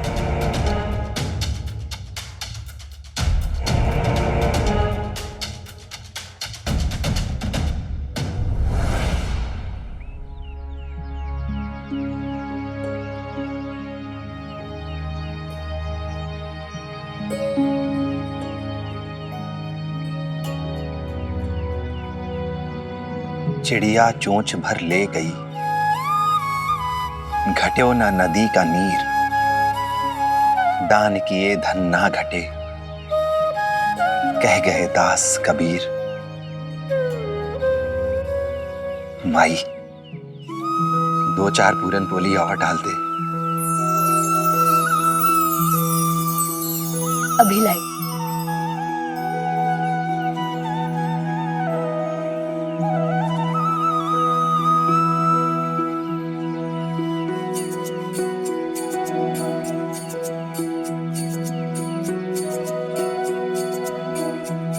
अल्लाह मालिक। पहली बार निसंकोच होकर कुछ मांगा है आपने। अपने लिए तो नहीं होगा, फिर किसके लिए है कोई?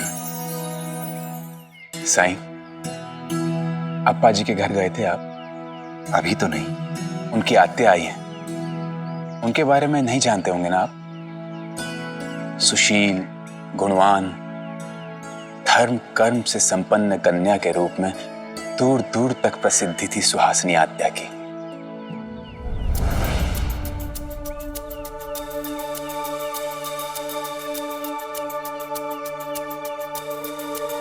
घर की साफ सफाई होती है?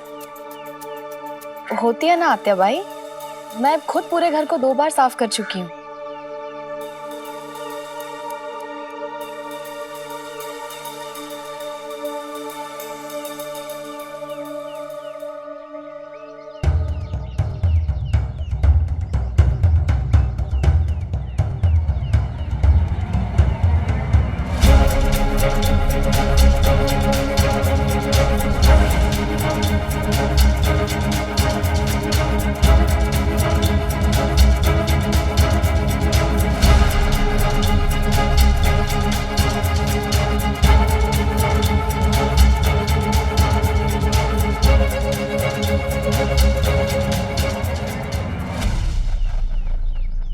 अपने गुणों के कारण एक बहुत बड़े घर में बिना दहेज के ब्याही गई थी वो। एक संतान भी हुई, शंकर। लेकिन फिर भाग्य का चक्र बदला। अचानक उनके पति की मृत्यु हो गई, लेकिन वो टूटी नहीं, बिखरी नहीं। हौसला था उनमें, एक पर्वत की तरह अडिग होकर अपने पूरे परिवार को एक रखा। अकेले सारे दायित्वों को निभाती रही। बचपन से चील जैसी आंखें हैं इसकी।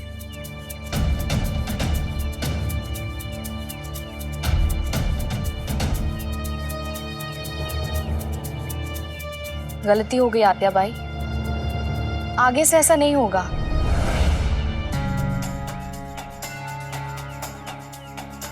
घर के काम पर ध्यान तभी लगेगा जब ध्यान लगाने से फुर्सत मिलेगी।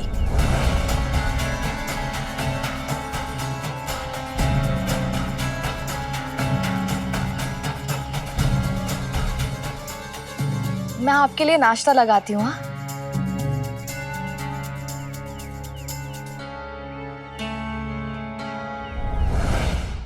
फिर अचानक न जाने उनके पुत्र को कौन सी बीमारी लग गई, जो एक बार बिस्तर में पड़ा कभी उठ ही नहीं पाया। हकीम, वैद्य सबने यही कहा, अब तो ईश्वर ही इसको बचा सकते हैं।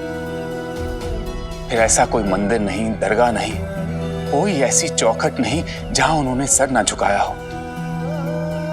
एक साधु ने कहा, इसे चारों धाम की यात्रा कराओ। सब कहने लगे, एक अकेली औरत अपने बीमार बेटे को लेकर कैसे जाएगी? मैं अपनी संतान के लिए कुछ भी कर सकती हूँ, कुछ भी। उसके सिवा मेरा है ही कौन इस दुनिया में? मेरा भगवान इतना निर्दयी नहीं हो सकता। मेरी प्रार्थना, मेरी मन्नत तो जरूर मानेगा ना।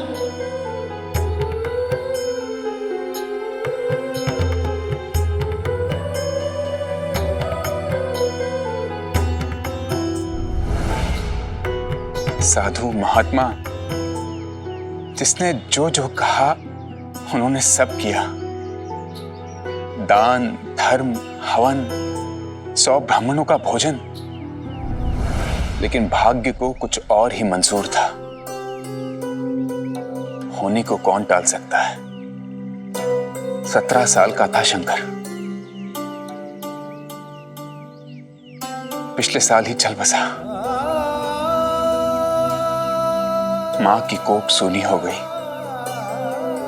सुना है उस दिन के बाद सुहासिनी आत्या बिल्कुल बदल गई। पूरे 12 माह के बाद उस घर से पहली बार निकली है सुहासिनी आत्या। शायद आप उनके मन का बोझ हल्का कर पाए, उन्हें तसल्ली दे पाए। कोई किसी को कुछ नहीं दे सकता। हमें सिर्फ वही प्राप्त होता है जिसे पाने के लिए हम तत्पर रहते हैं, लालायित रहते हैं। मैं कुछ समझी नहीं साईं। अभी समय नहीं आया है।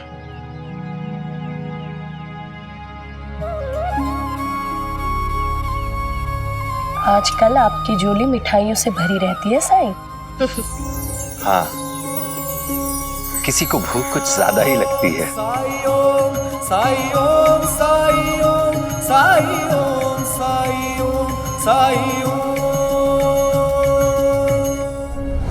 इसकी सारी मिठाई और नमकीन कल ही तो चुराए थे हमने, फिर आज इसके पास और मिठाई कहाँ से आ गई?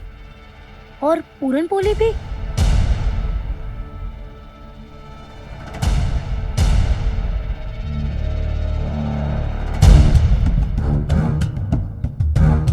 फिर से खेलोगे हमारे साथ?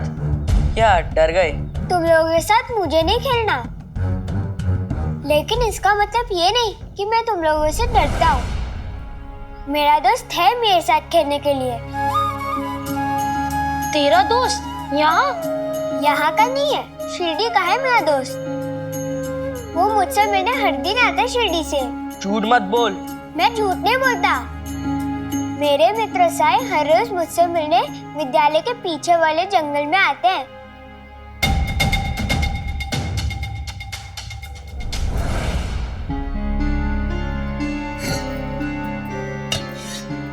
तात्या के साथ कैसे पेश आए मुझे तो समझ ही नहीं आ रहा है। तात्या को पास तक नहीं आने दिया और आई के पैर तक नहीं छुए आत्या ने। जैसे अब रिश्तों को मानती ही ना हो।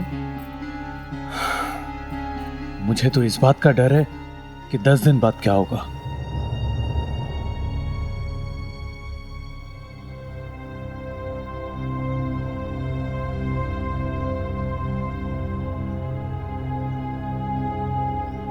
इसे तो लगभग खो ही चुके थे हम। वो तो साईं की कृपा से। साईं? हाँ, वो द्वारकामाई में रहता है। बैरागी कहता है अपने आप को, लेकिन है कोई सिद्ध पुरुष, महान आत्मा। ये खंजर तो क्या, अगर मैं देख पा रही हूं तो सिर्फ साईं की कृपा से, वरना मैं तो अंधी हो चुकी थी। और इसके बदले में मेरे भाई के घर से कुछ भेंट चढ़ाई कि नहीं इस साई को?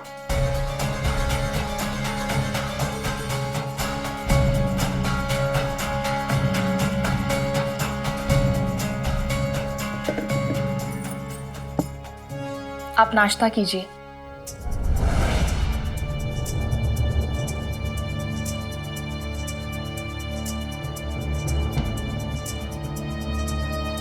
लगता है आई ने आत्या को साई के बारे में बता दिया है। कपड़े निकाल दिए हैं, आप स्नान कर लीजिए।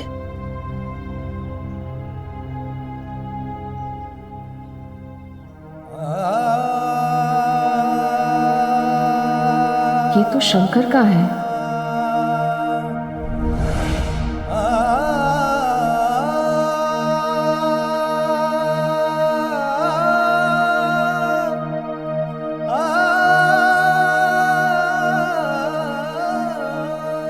मेरे सामने मत रोना।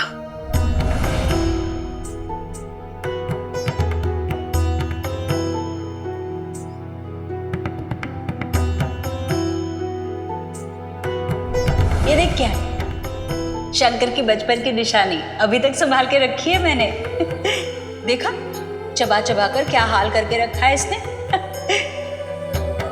भाईजान, बच्चे बहुत जल्दी बड़े हो जाते हैं रे, इसीलिए उनका बचपन मूल्यवान होता है। तू भी ना अपने तात्या की ऐसी ही कोई प्रिय चीज संभाल कर रखना निशानी के तौर पे। भाईजान का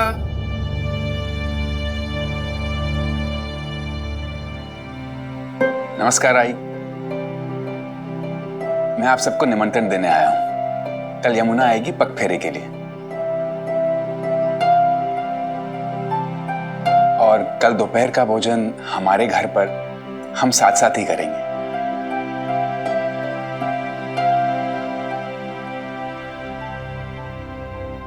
आत्या, आप भी आइएगा, हमें बहुत खुशी होगी। मैं नहीं आऊंगी। आत्या भाई, मैं कोई बहाना नहीं बनाना चाहती ये कहकर कि मुझे कोई जरूरी काम है। जो बात है उसे साफ कह देना ही अच्छा है।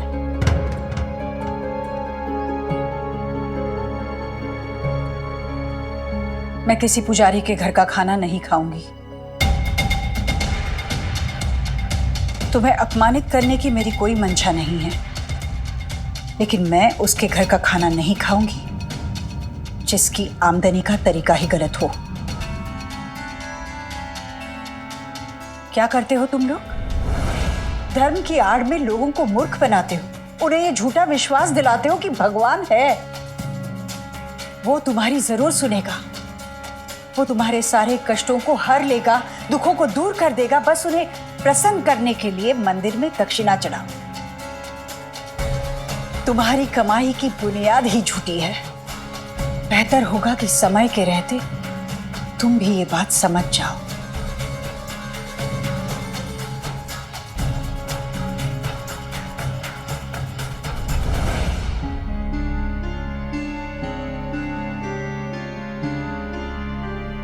मालसापति जी, आत्या ने जो कुछ भी कहा उसके लिए मैं आपसे माफी मांगता हूँ। नहीं नहीं अप्पा जी, आपको उसके लिए माफी मांगने की कोई जरूरत नहीं है। मैं जानता हूं उस दुर्घटना के बाद आत्या बहुत बदल गई है, लेकिन इस हद तक बदल गई है ये मैं नहीं जानता था। आत्या मुस्कुराती तक नहीं है। तात्या या कोई भी बच्चा हो, किसी को अपने पास नहीं आने देती हैं। वो आपसे या मुझसे नहीं, भगवान से नाराज हैं, क्योंकि उन्हें लगता है कि भगवान ने उनके विश्वास को तोड़ा, छल किया है उनके साथ। अपने बेटे शंकर के मनोत्तर किसी भी संस्कार को करने से मना कर दिया था आत्या ने। उनके चाचा जी ने उनकी 13वीं की थी और वो उसमें भी नहीं बैठी थी।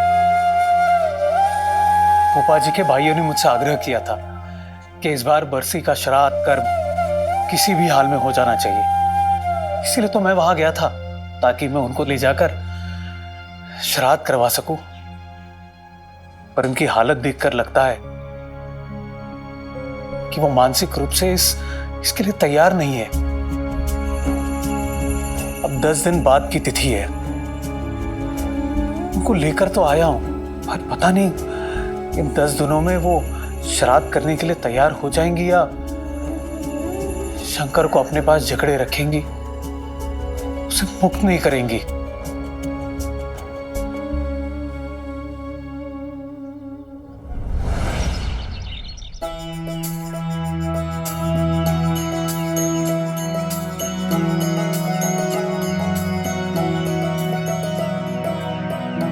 भिक्षाम देहि।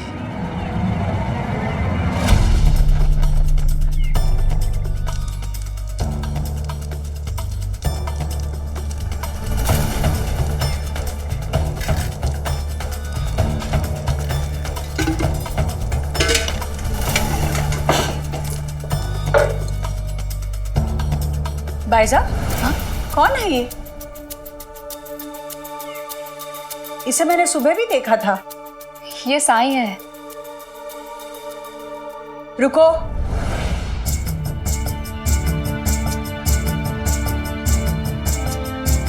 ये चावल मैं मेरे खेतों से इस परिवार के लिए लाई हूं। ऐसे बर्बाद मत करो। हम जो खाते हैं वही साईं को देते हैं। ये चावल देने में अगर आपको कोई आपत्ति है तो मैं कुछ और दे देती हूँ। भिक्षाम देहि। इतनी जल्दी किस बात की बाइजा? वो साईं सिर्फ 3 बार आवाज लगाता है, उसके बाद लौट जाता है। 2 बार मांग चुका है वो। आप जाने दीजिए ना इसे, साईं इंतजार कर रहा है। पर क्यों? दिखने में तो सेहतमंद दिख रहा है। खुद मेहनत करके कमाता क्यों नहीं?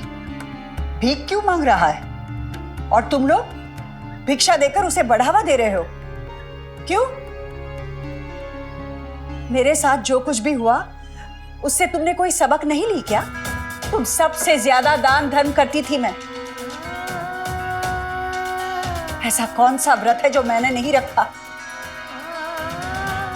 दिन रात उपासना करती थी, पर फिर भी इतनी उपासना करने के बाद उस भगवान ने मेरा शंकर मुझसे छीन लेने का फैसला किया। ऐसा होता है भगवान, निर्दयी, क्रूर। और ये इसके जैसे लोग ईश्वर का नाम लेकर धर्म का ढोंग रचकर पैसे बनाते हैं, और वो भगवान चुपचाप देखता रहता है। भिक्षाम देहि।